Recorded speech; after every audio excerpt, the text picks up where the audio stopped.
I'm Sandeep, and I've been doing software development, product development for like 15 years. And 9 years ago, I got into blockchain and crypto. So ever since I'm part of this ecosystem, I worked at Circle, USDC, and previously, last year actually, I built Decentralized exchange automated market maker. So I was head of that product.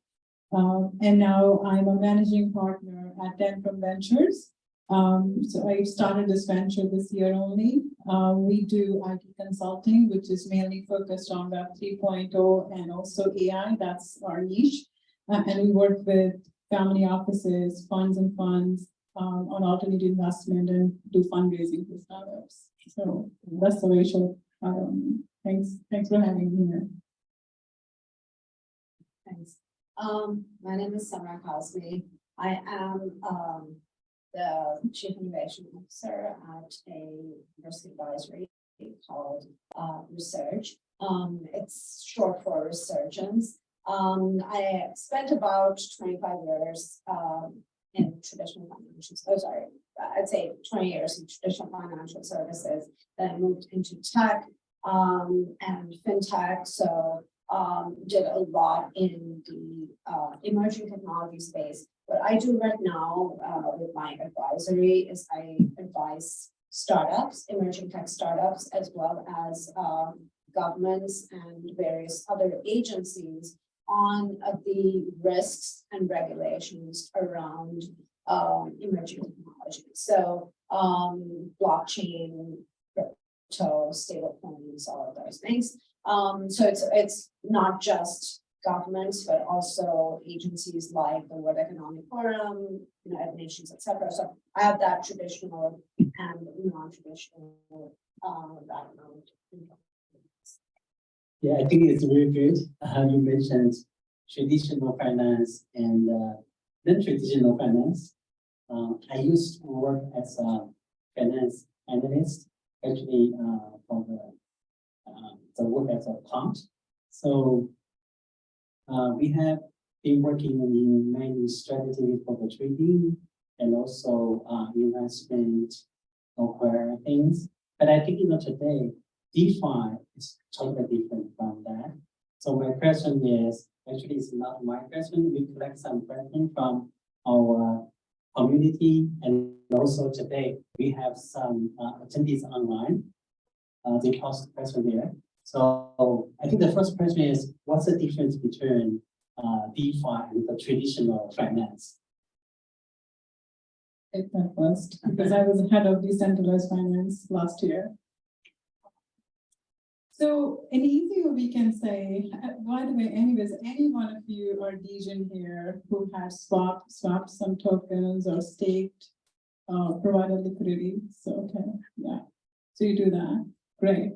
So many of you are familiar with then decentralized finance.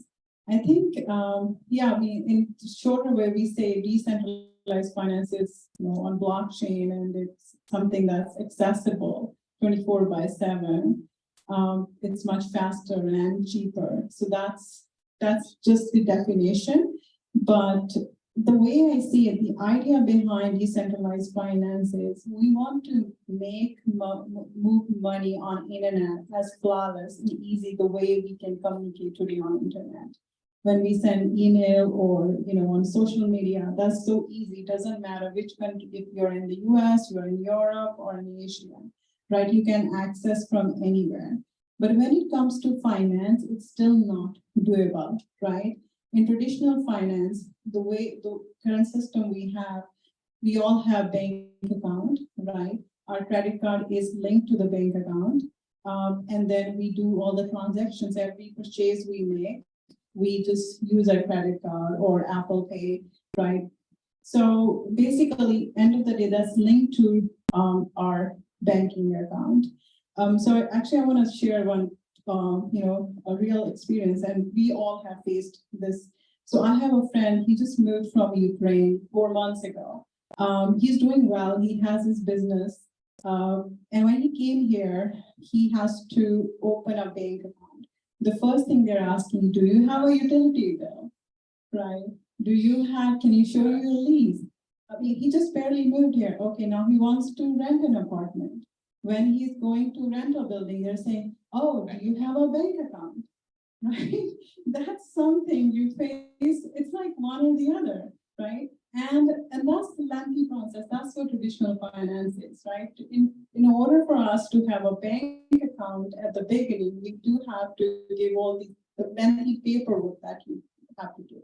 But in decentralized finance, that's not needed. So that's one thing, right? So for him, it was like one and the another. And now we're talking about 2023, right?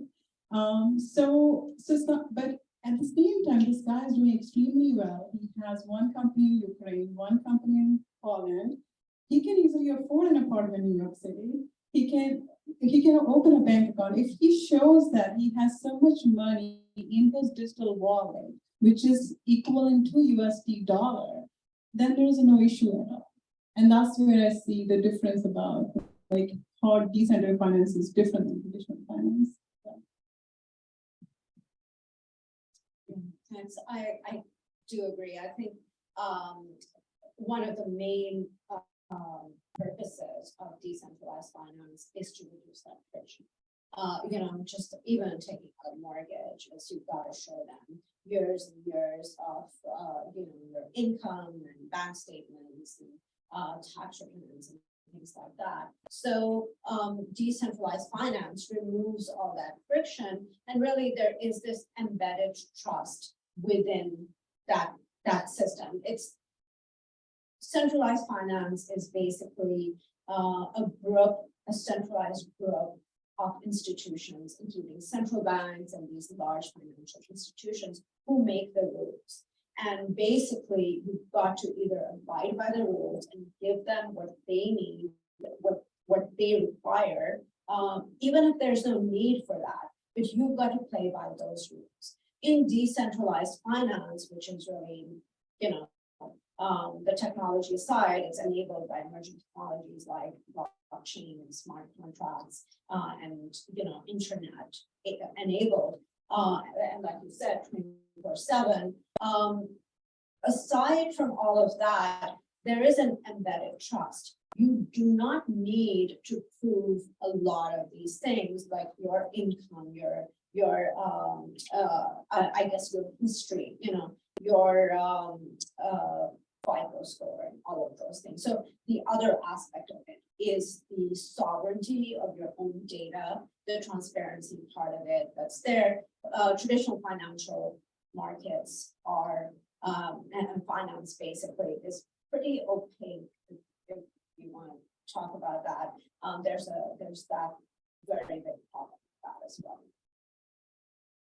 Yeah, I totally agree.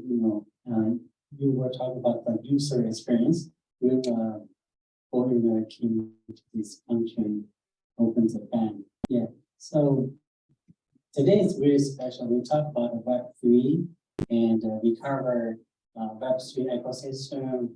We cover NFT. Now we get into DeFi. My feeling is all this type of technology, they are double-edged sword, right? It has good side and also bad side. So I would like to hear what do you think?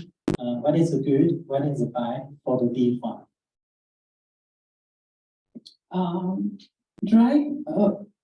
In crypto, yes, we know a lot of bad actors. So I'm going to talk about that.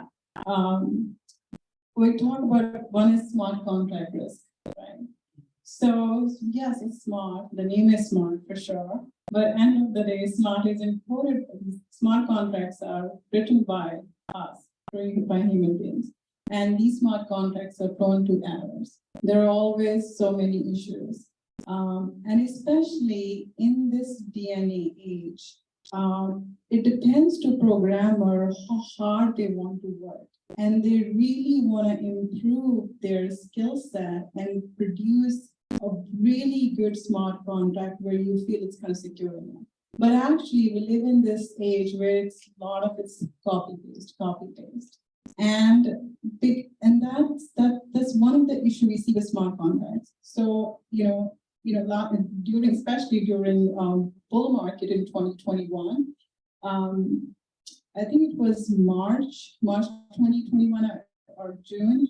There was and there are like so many hacks we hear every day. It was $200 million worth of tokens or the value was stolen from a smart contract. So that's one of the really very big risks. It's very easy for any hacker to hack any smart contract if it's not secure enough. That's one. The second issue is the governance issue. These two, I actually there are like many more, but I just wanted to me, like these two, I feel like we really need to improve, quickly to work on this, especially in decentralized finance. So in governance, we use this consensus mechanism of proof of stake. And end of the day, it's the voting mechanism. It is good, and the good of it is, yes, many people can vote, and then you make decisions based on that. But the bad thing about it, any bad actor can manipulate it. They can take control over the network. And this was another example. Actually, there was this one stable coin, TSD, was on Ethereum and Binance chain. This person minted 11.8 billion tokens, took control over the network, right?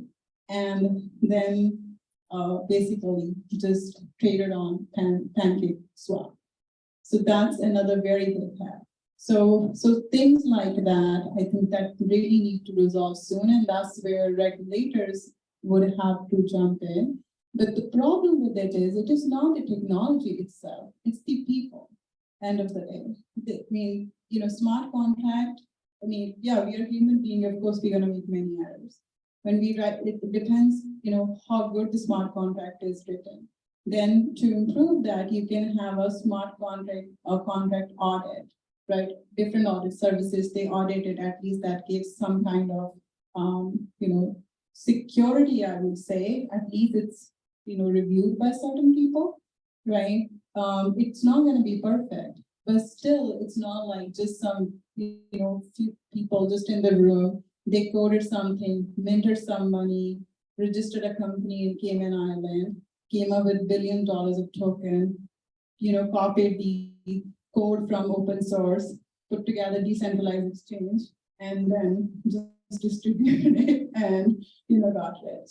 So to me, the more I to me, it's the bad people. It's not the technology that is bad. Even though the FTX case also, FTX would be the example. Actually, blockchain technology itself is a hero. You could see the transactions and where money went and the transparency of all that, immutability, all of those things are good. But if people have bad intentions and they are, they're not doing the right thing, then yes, it's a problem. So. Yeah, I think that's the whole embedded trust argument that, we're trusting the coders who are writing those smart contracts, and the lack of, for me, coming from traditional financial services in highly regulated environments. What I see is that, and actually stepping back, even when crypto first came out, people from traditional financial services were very leery about it. They didn't want to get into it. The biggest joke even today is like most people in crypto or blockchain are really people who don't understand finance and don't understand technology. And that's actually really, it's not just a joke, but it is a fact, and especially back in the day. So I think one of the biggest challenges is the fact that there is no regulation. There are no clear guidelines by the regulators. And what that does is obviously, there are a lot of individuals who are involved in the space, but it has kept out large institutions, because once large institutions enter, like hedge funds and mutual funds and ETFs and banks, they will bring a certain level of governance. they will bring a certain level of stability. And all of this, they're obviously not getting into it. I mean, there is a certain small percentage of exposure that they have within their funds, but they're not going all in just because they're highly regulated. They need to have a proper use case for it. They need to explain why they're going into it because they're constantly being audited by the regulators on an ongoing basis. And obviously they have shareholders to whom they need to be accountable to. So that is one of the reasons. If we get large institutions to actually embrace this technology, I think we will find that a large percentage of the volatility will go away. And that's the other aspect of it, the volatility. And right now, the individuals, a large chunk of the individuals who are involved do not have that financial literacy. So there is a lot of complexity or a lot of confusion from, I'm not saying everybody is unsophisticated, but there is a large percentage of unsophisticated investors or players who are in it. So that's another aspect that I see. The other part is, that embedded trust. So there's nobody checking who is on the other side. And it has given rise to a lot of financial crime, tax evasion, terrorist financing, money laundering, all of those things. And that is the flip side of it, why institutions don't want to be a participant because they don't know what they are supporting. I think those are some of the things. Yeah, so I think my question is, what is good, what is bad? But what I heard from you guys is many risk related regulations. So I would like to hear a little more details about. I think DeFi is kind of a computation, right? It's one new technology, one competitor work with the traditional finance. So maybe you can talk some details about how this technology can improve or get some efficacy or transparency or maybe help the users. How the technology can improve the traditional finance. No, actually, this is one of my favorite use cases, and tokenization of real assets. Actually, JP Morgan, I don't know, any one of you have seen the users, it was a use case from JP Morgan Chase, and their report came out, I think, a few months ago, how they did settlement of Japanese yen and Singapore dollar on decentralized finance. So on their exchange, actually, on $700 billion worth of transactions being done on DeFi, which is positive. And the big institutions like Goldman Sachs, BNP, Penny Paribas, they all are looking into that. So going back to the point, like, it's not like it's going to happen sometime in the future. It's already happening. And every day, because I see so many startups, they come to us for funding, and I kind of sometimes look at them. And really, I mean, like during bull market, it's a lot about the hype, and we hear a lot of negativity. But I want to talk about the positivity and the positive use. So one is tokenization of real world assets, right? That's a very big one. And when it comes to that, yes, real estate tokenization, which is very common. That seems easy, but again, it comes back to how do you implement that? And then, tokenization of stocks. So one of the use case, and that's with, it's from actually JP Morgan, their OPNY exchange. So you have these money market fund, taking that fund on DeFi, and you provide collateral, and then you trade it. So which makes it instant settlement. So that's kind of like really so many big institutions are looking into it, and they are even executing it. So it's again not, of course, it's gonna become more common in next few years, but so far, as of the public news, $700 billion worth of transactions being done at JP Morgan platform, OPNY. And it's really all these, you take these funds, you tokenize these funds, and you settle it on DeFi, which is definitely instant settlement. Then, it takes T+2 days and all of that. Yeah, that's a great thing, I think. Yeah, I think the innovation that it's enabled definitely is and the possibility of the innovation. Some of the very basic things are like accessibility. So there are people who live in digital deserts, or who live in financial deserts, like even across America, where there aren't that many bank branches, but they do have access to Wi-Fi, and they can actually, transact on a decentralized financial and ecosystem. So one of the examples, I mean, this is, I'm just talking for the United States, but actually this is across the world. But one of the very real and impactful examples that I'm aware of is back in it was 2016 or 17. The United Nations, actually UNHCR, United Nations, refugee entity, whatever that's called, they basically were paying refugees in Syria and Yemen through Bitcoin. So crypto, basically. So through that decentralized mechanism. And the same thing for refugees now, the Ukrainian refugees who have now been dispersed all over the world. So they're doing that in Poland as well, and various refugees camps across the world. So that is one use case that we've seen. And the other fact is that many of these Ukrainian refugees that are coming in to the United States right now, as you mentioned, they don't have that accessibility. They have to go through this whole frictionful environment where, they've got to prove who they are and whatnot.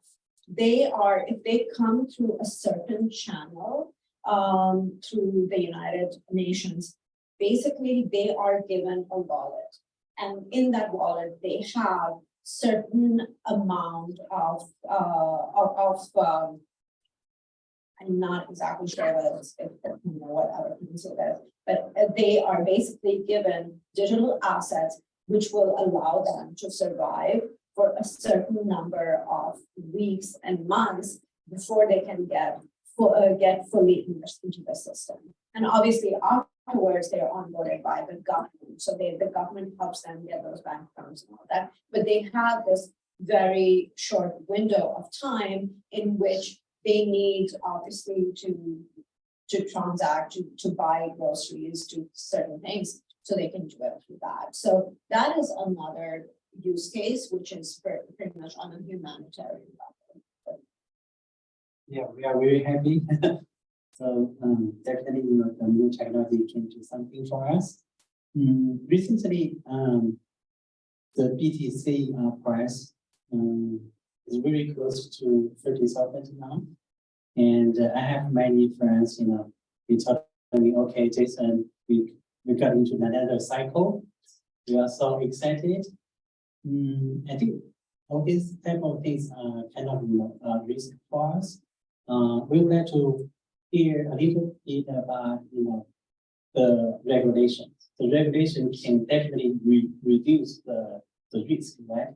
So what do you think? What is the focus? What is the top topics for the regulation for the DeFi? Actually, I don't know much about regulations. I'm a product and business person. And I'm one of those, when I work at a corporation, regulation is the last department I'm going to go to. Okay, so I think I'm not the right person to answer on that. But luckily, somehow I have friends who are regulators, So the little bit I know about it, right now, what regulators can do, I mean, the existing regulations we already have in place, right? So look into that, and all the companies, when they are issuing tokens or, coins, every transaction they're doing and whatever way they're running their business, make sure they're following the current regulations. If there's any violation there, then they kind of, penalizing them. So that's one, and that's where we're seeing, all the Coinbase, Gemini, Kraken, right? All these. And I heard FINRA actually, they had hired an army of people, literally thousands of people. They have digital asset, separate department, and they're looking into that. That's something that I know publicly, just reading articles. But how it can be regulated, I think that's a very big question, especially for us here in the US. We have many different regulators, and every regulator has a different approach. So we don't know, right? To me, as a technologist, my biggest concern is, yes, definitely we need this to be regulated. We want good actors to, means in this technology to scale. That's what our focus is. So whatever regulators do, make sure they're not hurting the technology, which is kind of a philosophical thing. Technology shouldn't be hurt. And right now, the current regime here in the US, it's more like these new regulations are not really helping crypto, and what is happening, companies are moving out of US. Even Coinbase announced, right, they're going to have their headquarters in Bermuda. So I really don't know what is the right answer here, how it will be regulated. One way maybe they make it mandatory for every company to audit their smart contract. But with that, the challenge for a company, which is for a startup, which is really small and they don't have funding, because auditing smart contract is expensive thing. I don't know if they can afford it or not. That way they would like to register a company in Cayman Island or Bermuda or British Virgin Island and operate from there. And right now everything is global. You find it out on global. So I think it's a very, very big question I don't have answer for, but Samara is a regulator or interest. She maybe can share more. Yeah, I think for regulators, the biggest concern is to preserve the stability of the nation. That's really, and to make sure there is no contagion. So, bank runs and things like that, systemic risk. So ensuring that is, so it's, and also protecting the consumer. So those are like the three things that they really care about. The problem with regulators really, and especially here in the US, and I know you're talking about, all these exchanges moving out of the US. So the problem with US is we're not one country. We're 50 different states, okay? Which is 50 different jurisdictions, as well as we are an extremely polarized country. So not to be political about it, regardless of your politics, we have all kinds of polarization. Some people think it's big government, some people think we need more oversight. So that is a challenge to come up with one set of rules for an asset class, which is very, very young, even though it's not in its embryonic stage, it's pretty young. And its inherent risks haven't been completely studied. The other problem with regulators is they are, so lawmakers usually are politicians. Regulators are usually lawyers and auditors or just policymakers. They are not market or product or industry experts like us, so they are coming from it from a very, very narrow perspective, and they don't know all the inherent risks that come. And the other aspect of it is, stifling regulation, stifling innovation. So that how do you get that optimal balance of innovation and regulation? So after the great financial crisis of 2008, what we saw was in the US, there was this big push to just regulate financial services. And that led to the Dodd-Frank Act and bank stress testing and all of those things. And what happened is financial institutions had no capacity, no resources, no time to innovate. All they did was spend money on governance and compliance of existing lines of business, so they can come up with anything new. The exact opposite happened in the United Kingdom under the Financial Conduct Authority, which created a regulatory sandbox, which is basically an environment in which startups and innovators are allowed to come in, create new products, and then under government oversight, they can test it on regular consumers. So when they did that in the UK, you saw innovation completely flourish. You saw neobanks come out. You saw, in the US, we don't have any mature neobanks, while Revolut and all of these other banks came out of the UK. So the other aspect of it is the US tends to be extremely conservative when it comes to innovation. Money and innovation. Money and Money and innovation. yeah, totally. Money Can't and say innovation. Can't say money and innovation. So I think the regulation we will see come up first is going to be coming out of the SEC, because this is considered to be a financial asset. And then the other thing would be, it will probably be informed by, like you said, existing regulations. And we've already seen the SEC do regulatory overreach, like in the case of BlockFi, which was it's no longer around, but basically a lender against digital assets.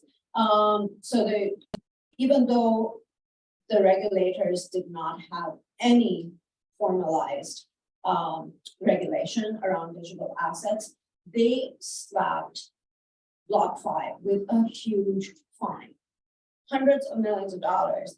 And we call it like innovators or bankers or non-regulators. Basically, we call it regulation by enforcement. So they just said, okay, we're going to fine you $500 million because you did this thing.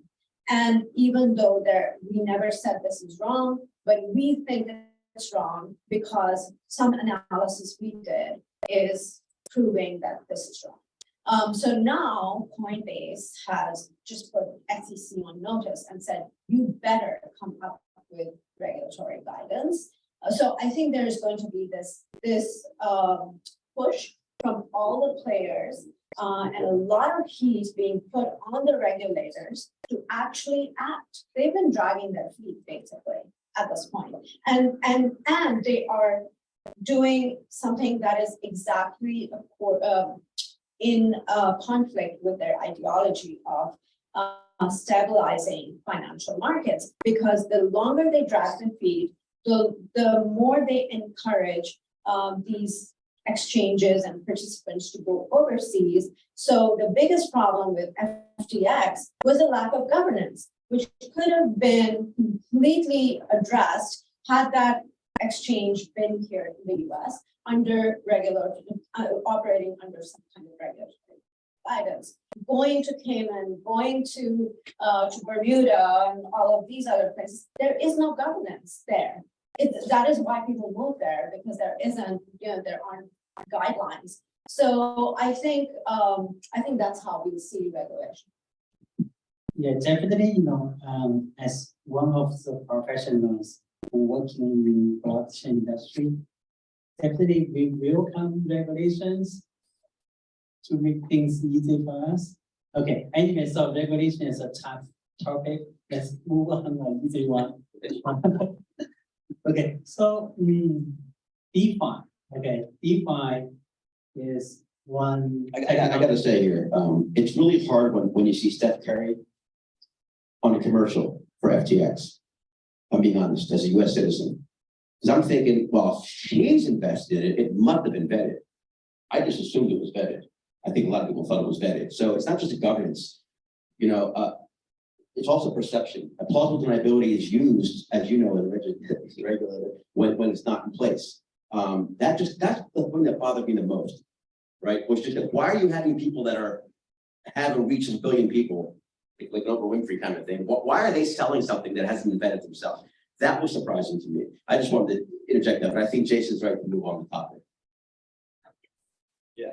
Yeah, so, okay, next one is easy. So we see, DeFi is a technological finance. So, today, we have a lot of attendees. They come from different industries like e-commerce, entertainment, healthcare, even gaming. We have a guy, distributing the mobile game. So maybe we can talk about the applications at the different industry, not finance anymore, at the different other industries. Well, if you want, yeah. Okay, I'm just gonna talk a little bit about gaming. By the way, I'm working in finance and I never play any games, so I really don't know about gaming, insurance, or other industries. But in my previous job, my colleague, he was actually head of gaming protocol. So I just know a little bit because I did tokenomics for him. So again, I was the one who did the financial thing. So anyways, one thing that I see with these gamers, they actually, with DeFi, when they are kind of playing games, they get the reward they get, and those rewards are kind of tokenized. So it directly helps the gamers and the platform.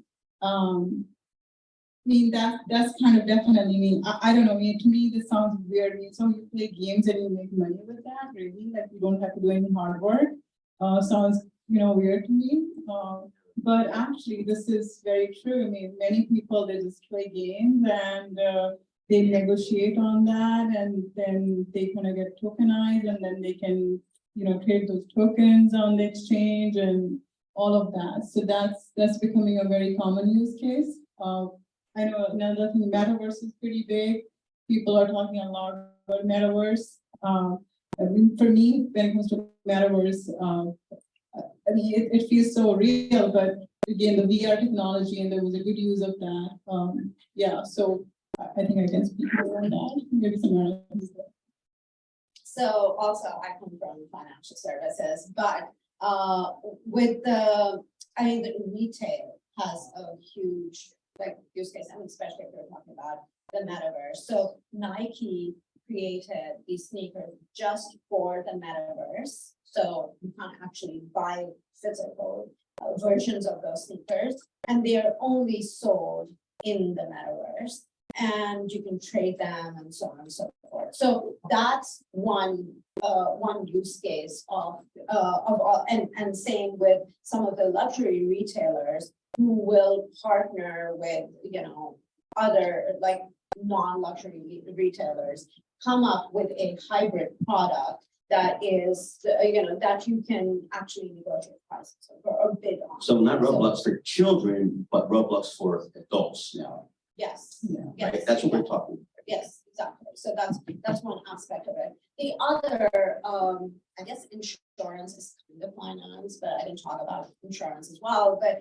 you have smart contracts, which are obviously self-executing. But in the case of insurance, which is an industry full of friction, so if you ding your car, you gotta take, now it's still easier where you gotta take a picture, upload it, there's gonna be still a lot of back and forth, and you've got to prove what the damage was, and so on and so forth, and whether you got hurt, and medical receipts and all of those things.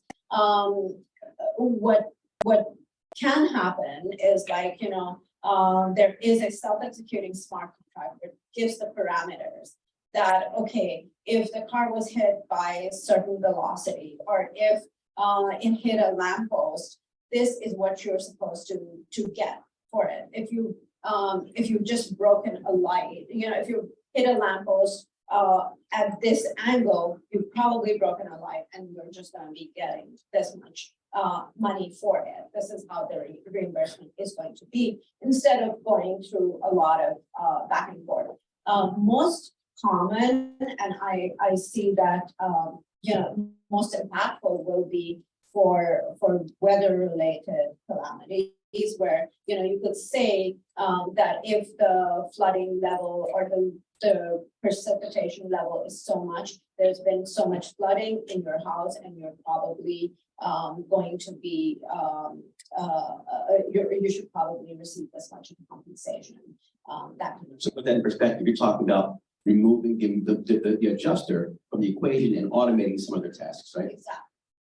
For that, actually, everything Samara just explained, this is like a combination of AI and Web 3.0. So for insurance, the damage, right, you're literally running those AI models, you kind of capturing that data, and then that gives you better information, and you can make, good decisions. So that's one part of that. And then actually the DeFi part of it is, now you have a collateral, insurance that's set up, and then you can run a smart contract and you can transact on that. So it's like a combination of both in that use case. Yeah.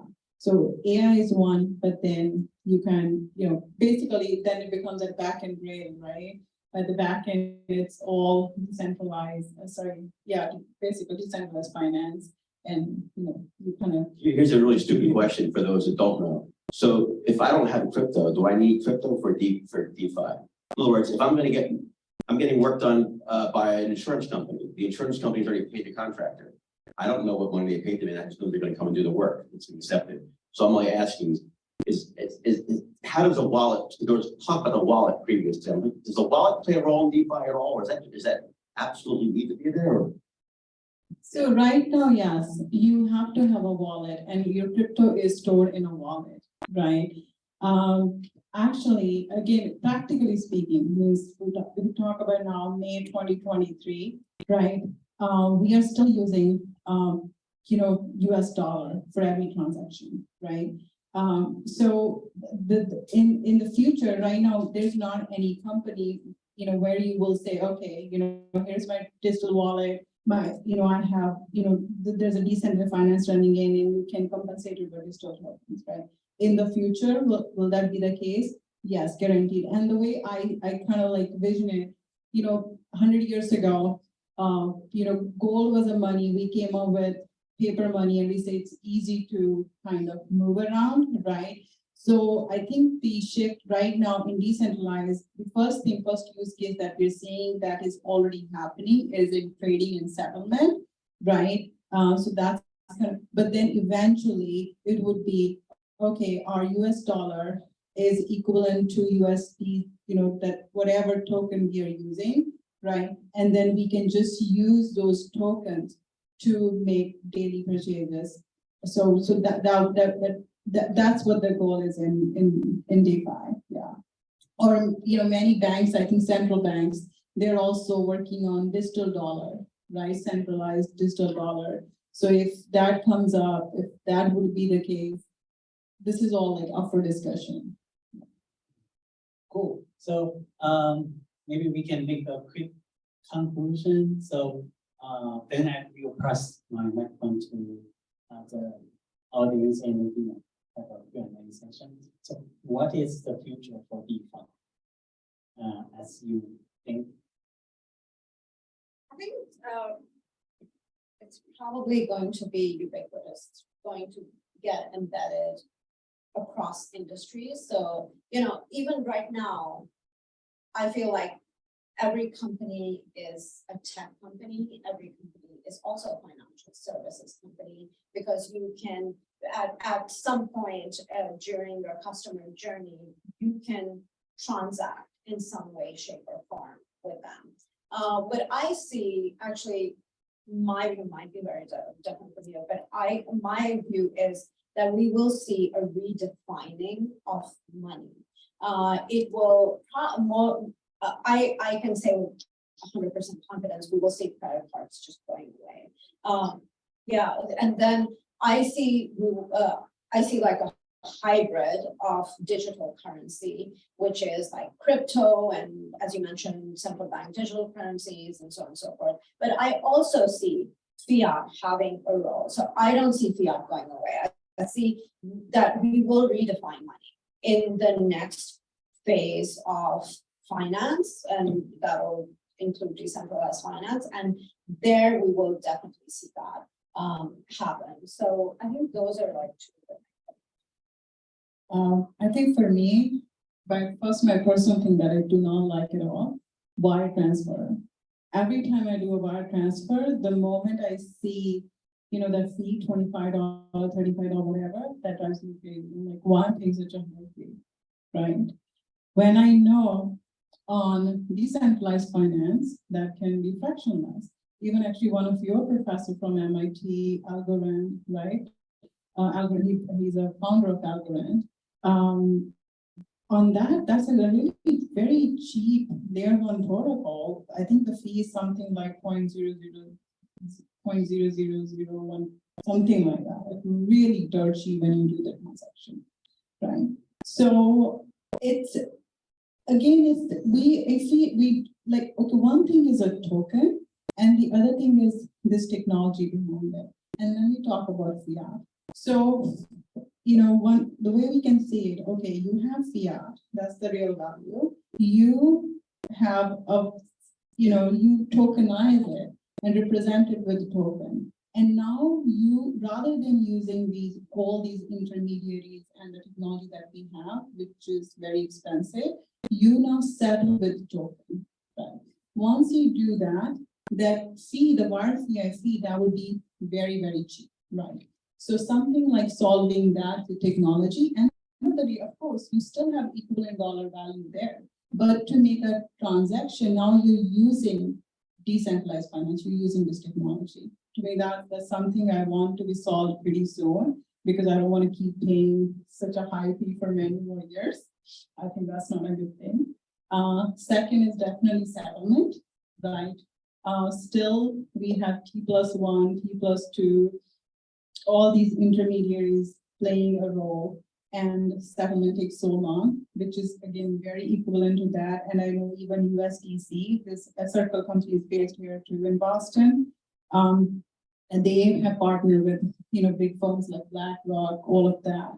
So they are making moves, and now I think there's a discussion on Euro stablecoin, right? So what's something what JP Morgan did? Japanese yen and Singapore dollar, they had a collateral and they settled it on exchange. So solving the settlement problem, that is positive. Yeah, I mean, on this note, that's why I kind of like really very positive on DeFi future. I definitely see solving like these and another thing actually, remittance. 1873 Western Union note, if you look at that. So 1873 Western Union, when you send money overseas, the fee used to be 3% something. It's still the same. Seriously, we can do better, right? It's 150 plus years, right? Technology was stuck. And that is again something, if you're using digital tokens and you move money, and and doesn't matter I'm here in the US or I'm in London, right? I can have my wallet. Can I just transact with that? That is something will be happening soon. Yeah, and actually another problem is with payments. So we all are so used to Uber Eats, DoorDash, right? We just order food. Right now, the transaction fee of that is 3%, right? It's very, very high. So actually, when it comes to a business, when they're paying such a high merchant, fee, there's really not a good revenue for that. I mean, just think about it. You order $10 sushi from some small Asian, store, Asian food, and then they're paying $3 on transaction fee on the, on the car. Then they're paying to the person who's delivering. Then the grocery, like all of that you add up, it's actually not profitable at all. So from that perspective, payment rail, that transaction cost needs to cut down significantly. And that is another value of digital assets. If you use DeFi, it would really help you. So these are really serious, real problems we face on a daily basis. Many smart people are working on these things. So yeah, I'm very bullish on DeFi. Okay, thank you. So everything is positive. I see it in the future. Okay, any question from our, okay, go ahead. Like go back and get DeFi weeds here, about liquidity, with your models. So, I guess my question is, do you have any ideas, or where do you think we're going as far as incentivizing liquidity coming into the markets? Like, how do we get them to sit there?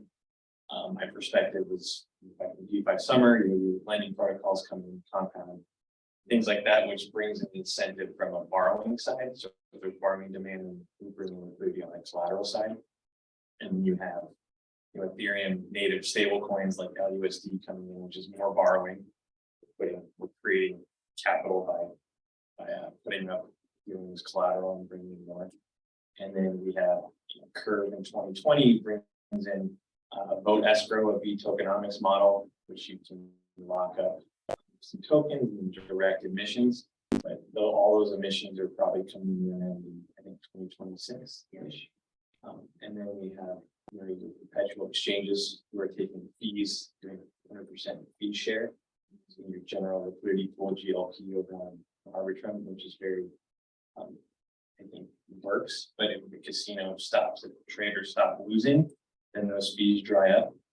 So with your AMM experience, where do you think is next? How do we bring liquidity in to sit in pools and be comfortable? I think it's okay now, but of course, where do you think the puck is going to be? Wow. Okay. I think everything what you described. We have seen all of that in the bull market, right? Now, I don't know on the retail side means what would be the new use cases and how the liquidity and the more money would be coming into the market, and how much would be earned, right? Like all of what would be the interest rate and all of that. But what we are seeing now, actually more institutions are getting involved, and institutions are bringing that money.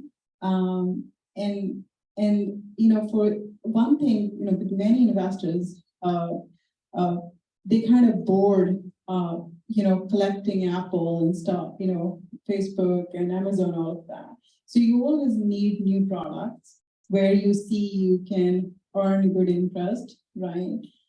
So from that side, what I've been hearing, it's more like institutions bringing the money, and that's more like security tokens, a regulated thing. But then how much the interest would be, it may not be you're kind of getting a very high APY that it used to be. It may not be that. It may be much more realistic. But at the same time, now it's more real world use cases than just, minting a token from thin air and distributing that. Yeah. I mean, Uniswap is the first experiment when it comes to AMM, right?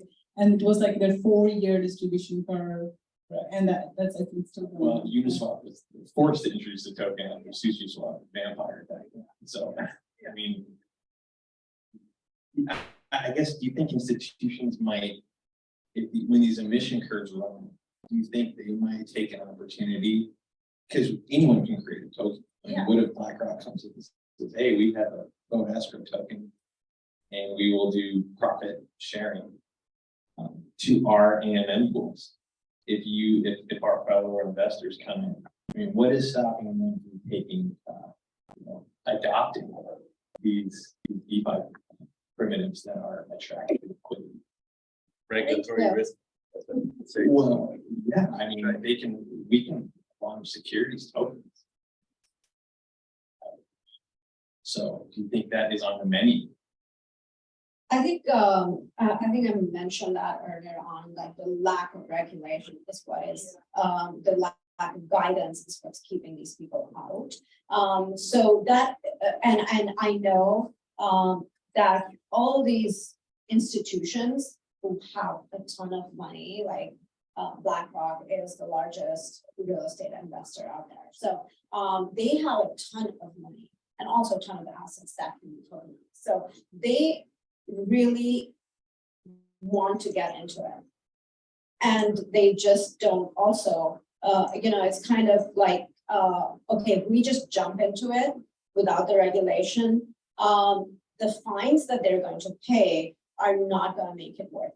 So what they have to do is wait for some form of guidance for it to make it worth their while to jump in and take that risk. So I think that is where the money is, really, the institutions, because that will democratize it, that will just legitimize it in many ways. But we need some work to be done.